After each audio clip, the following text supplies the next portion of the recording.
Hello everyone. Back again with film recaps. In this video, I'm going to recap one of a horror drama films from 2021, titled The Exorcism of God. Before we get to the storyline, I'd like to wish everyone a happy and great day. Without further ado, let's get straight to the storyline. The film opens with a man rushing in panic to Father Peter, a young Catholic pastor. The man promptly asks him to perform an exorcism on Magali, a woman whose heart is about to give out if Balban, the evil spirit within her, isn't exorcised by tonight.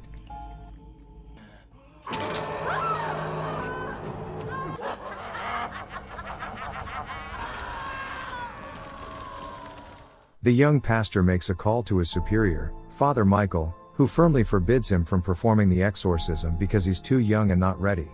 Unsatisfied with this answer, Father Peter decides to perform the exorcism anyway.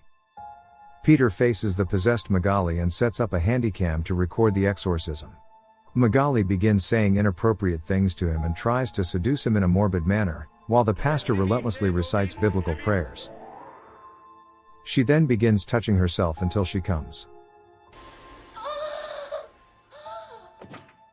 When she does, we can see that the evil spirit has left her body. But to our surprise, the pastor leans close and begins kissing her passionately. When he pulls away, we learn that Balban, the evil spirit, has transported itself into the pastor's body.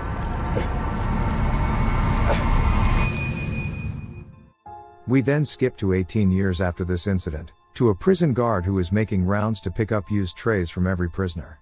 He stops at a door, and after finding that a meal tray isn't in front of the door like everybody else's, the prison guard takes it upon himself to reach inside to grab the meal tray. A co-worker of his walks up to him and tells him to not do that. But this warning is a little bit too late because the prison guard starts screaming, and when he pulls out his hand, several of his fingers have been ripped off. In the next scene, an older Peter wakes up to start his day, and nothing appears out of the ordinary. He plays with children, he helps the local farmers, and hands out free food to the people. A woman then asks for his help to aid her son, who is unwell. The pastor visits the woman's house to check on the boy, and we learn that the pastor has a reputation of being a saint among the people.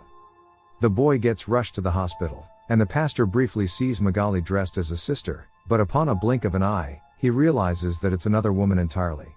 It is Adriana, a sister who serves with him in town.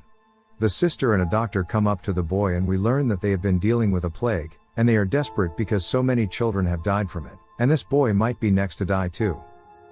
In the next scene, Father Peter leads a sermon, and prays for the town's children to be cured from their illness. After the sermon, his friend Nelson informs him that 4 children have died from the plague this week. The two walk up to the bell tower, and Nelson tells Peter he shouldn't beat himself up for what he did when he was possessed 18 years ago. Father Peter still feels guilty regardless, and says that this plague is a punishment for his sins.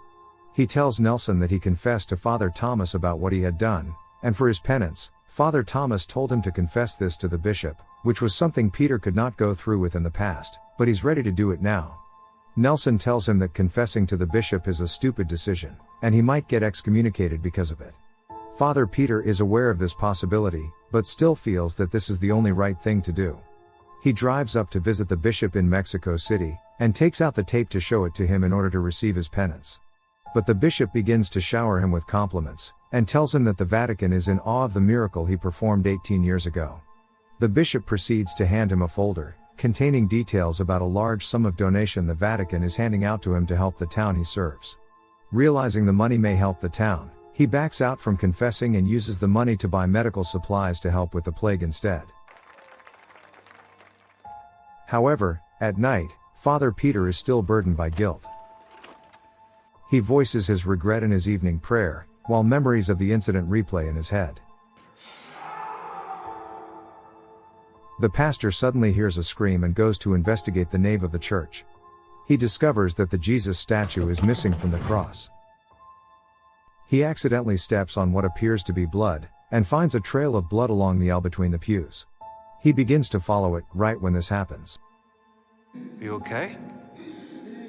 Thinking it's an injured man, he approaches the figure. Shaken, he stands up and begins praying for Christ to protect him. But then, Luckily, it was just a nightmare. Just in time, his phone starts ringing, where the man on the line introduces himself as Uribe, the warden of the Sagrado Corazon prison. He claims that there is something wrong with a prisoner, and that the prisoner specifically asked for Father Peter's help. The pastor decides to visit the prison himself, and upon his arrival is informed that the prisoner in question is serving time for a gruesome murder. Father Peter enters the cell, and takes in the sight of Esperanza, the possessed prisoner who needs his help. Esperanza excitedly speaks about a resurrection that is about to happen, and that there are 5 of them now, whatever that means. She also tells the pastor that they've met before and that they know each other very well. When Esperanza stands up, she squirts out blood from her genitalia, and proclaims that she is aroused, signifying that she is possessed by Balbin, the same demon who possessed Magali 18 years ago. Shocked by this revelation, Father Peter exits the room, followed by the prison guards. But then, they begin to hear a deafening scream that physically torments them.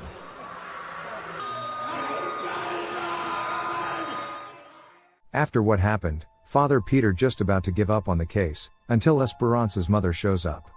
As it turns out, it is Magali, the woman he exorcised in the beginning of the movie, and Esperanza is their daughter. Yes, you heard that right. Esperanza is Father Peter's daughter. They take a stroll alone in the yard, and Magali tells him that she still could not cope with the fact that he raped her 18 years ago. Father Peter defends himself by insisting that he was possessed at the time, hence he had no control over his actions. Magali closes the argument by telling him that regardless of what actually happened, the only way he could make up for all the trauma and suffering he caused her is by saving their daughter.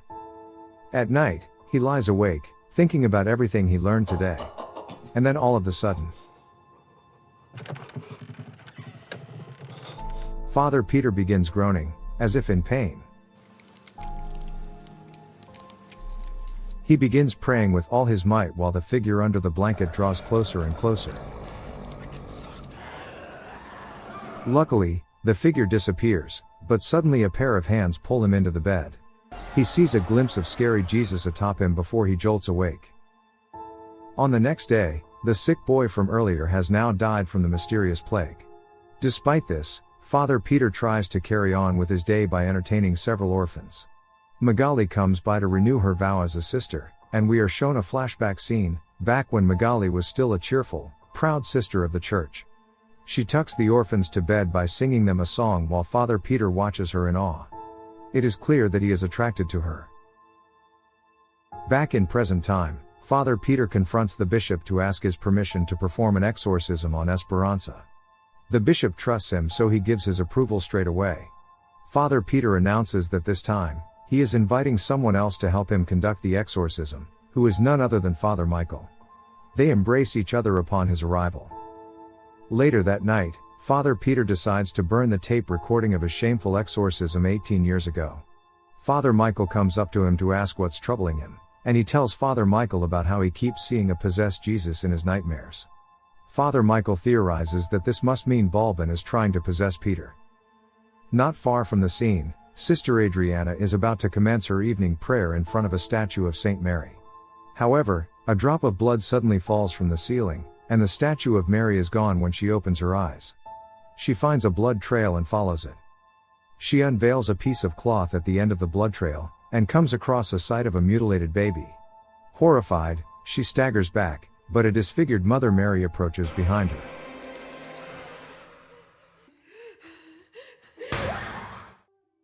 In the next scene, Orphan Boy is woken up by the sound of a lady singing in the middle of the night. He walks up to the open door and shuts it. But then, the voice wakes all the orphans, and they scream in fear when the door gets knocked down by a possessed Sister Adriana. Possessed Adriana enters the room to attack the children. Magali stops her by tackling her to the ground. This is of course not enough to stop her, but luckily, Father Michael and Peter arrive at the scene just in time and begin chanting prayers. They apprehend the possessed Adriana, and one of them puts a cross to her forehead until she falls unconscious. Realizing they have no time to waste, Father Peter and Michael decide to perform Esperanza's exorcism immediately. They enter the prison cell, and the door locks behind them, trapping them inside. Esperanza vomits out the prison guard's fingers she had bitten off a few days ago. Not long after, the two wardens begin hearing commotion outside the cell. As it turns out, another prisoner is now possessed as well. Esperanza lunges at Father Michael, while Peter prays on. It is clear that the prayers don't work, and Esperanza has the upper hand. Thanks to a shot of sedative, Esperanza is temporarily unconscious. Father Peter holds her in his arms, and Magali bursts into the room in despair at the sight of her daughter. After that, the pastors plead the warden that everyone must evacuate the building, and leave the rest up to the two pastors because of how dangerous Esperanza is. The warden objects, saying that such request simply isn't realistic. They find a middle ground when Nelson suggests that he can sedate the rest of the prisoners, while the pastors perform the exorcism one more time. Father Michael and Peter get ready. The former warns Peter that Balbin is full of deception and tricks, and would always try and trigger their biggest fears, and no matter what, Peter must not fall for it. Unbeknownst to them, later on, while injecting one prisoner with sedative, the prisoner manages to snag the keys to the cells before passing out. Father Michael then introduces Father Peter to an exorcism method not approved by the Vatican. This method requires the exorcist to believe that he himself is God, which is obviously against Catholic beliefs. He claims that as long as the exorcist does not carry a worldly sin, the prayer should work. Before starting the exorcism, Father Peter apologizes to Magali and admits that back then, he was in love with her but wasn't willing to admit it. He then proceeds to enter the building. The two pastors tread through the main hall, right when the power goes out. They proceed anyway and head straight to the cell where Esperanza is held. They look around for Esperanza but doesn't find her. Instead, the door shuts behind them. Out in the halls, Nelson, who just finished sedating the prisoners, finds a dead guard and panics. Nearby, a prisoner is out of her cell, crying and covered in dried blood. Nelson approaches her with a sedative, but then Father Michael and Peter exit the cell and now try to find Nelson. They find him crawling on the floor, heavily injured and bleeding out. He croaks out one word to Father Peter.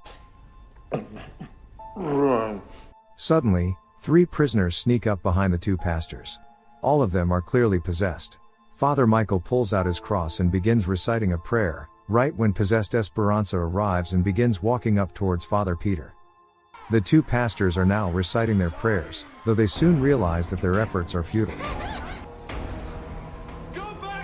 Nelson tackles Esperanza to protect Father Peter, and as a result, Esperanza kills him. The two pastors start to run, but Father Michael falls shortly behind and tussles with a possessed prisoner on the ground. He stabs her on the throat and resumes running. The two pastors enter a room and blockade the door with furniture. Father Michael is livid. He says that the prayer they recited did not work, meaning that Father Peter must be carrying some sort of sin. Peter finally confesses that Esperanza is his daughter. At this point, Father Michael is heavily disappointed and tells him that they're doomed, because apparently, Father Michael cannot defeat Balbin either, for he sold his soul to the devil to defeat Balbin in the past, and now that Balbin has come back, he is coming to get Father Michael. Father Michael collapses to the floor and tells Peter that no matter what happens, he should never strike a deal with Balbin. The possessed prisoners break through the door right after, forcing Peter to leave Father Michael behind for the devil to devour him. Father Peter goes hide in a room, and decides to record a video of himself confessing to raping Magali 18 years ago, and that he fathered Esperanza as a result. He sends this confession to the bishop, before exiting the room to face Balbin. Now that Father Peter has fulfilled his penance, he manages to exorcise the 3 prisoners. But his fight is far from over. A disfigured Jesus enters the room and crawls towards him. But he manages to eat him away with yet another prayer. Suddenly, Esperanza comes up behind him and knocks him out. When Father Peter wakes up, he is strapped to a chair, and possessed Esperanza presses an upside-down cross to his forehead, while reciting a twisted version of Our Father. She tells him that she is going to exorcise God out of him. Meanwhile, Sister Adriana wakes up in the hospital, surrounded by sleeping children. The doors across the room shut closed and the children begin having seizures. A demonic Virgin Mary enters the room, and begins torturing her with its demonic powers. Inside the prison, Possessed Esperanza aka Balbin is performing a reverse exorcism, and tries to expel God out of Father Peter. Peter summons up the strength left inside him, and begins reciting a prayer to counteract Balbin's spells. The windows behind him break, and all the possessed prisoners behind him are yanked away, leaving him to face off against possessed Esperanza. They now commence a prayer battle, until Balbin gets frustrated and begins choking him. Father Peter resumes reciting his prayers anyway. Meanwhile, Sister Adriana faces off against the demonic Virgin Mary with a cross. Balbin shrieks in pain and falls to the floor, allowing Father Peter to recite his prayers more clearly now. Holy Spirit, Cornered, Balbin tells him that he will leave Esperanza's body, but when he does, he shall take the orphan souls with him. So Father Peter must choose, save his daughter, or save the children. Father Peter can't seem to decide, and asks Balbin if he can offer something else. Balbin says he will leave everyone alone as long as Father Peter lets God leave his body. Father Peter agrees to this deal, and in turn, Balbin keeps his promise. He finally leaves Esperanza and the demonic Virgin Mary disappears from the hospital. Father Peter then walks out of the building with Esperanza in his arms. She is no longer possessed. Magali hugs her in relief and thanks Father Peter. Afterwards, it appears that some time has passed, and Father Peter has just finished leading a successful sermon that ends with a standing ovation. When he exits the church, the bishop comes up to him to tell him that he saw the video, and decided to delete it. Also, the Vatican now thinks so highly of him that they are offering him a position as a counselor at the Vatican. It is then revealed that the bishop is actually possessed by a demon, and so is Father Peter. The two demons stare at a figure in the middle of the crowd, who is none other than Esperanza, who apparently is God's most recent chosen one. They decide to leave her alone for the time being. The film ends with possessed Father Peter walking right into St. Peter's Basilica in Vatican, ready to start his first day as a counselor. Okay guys. That's all the recap for the Exorcism of God 2021. Thanks for watching. See you again in the next video.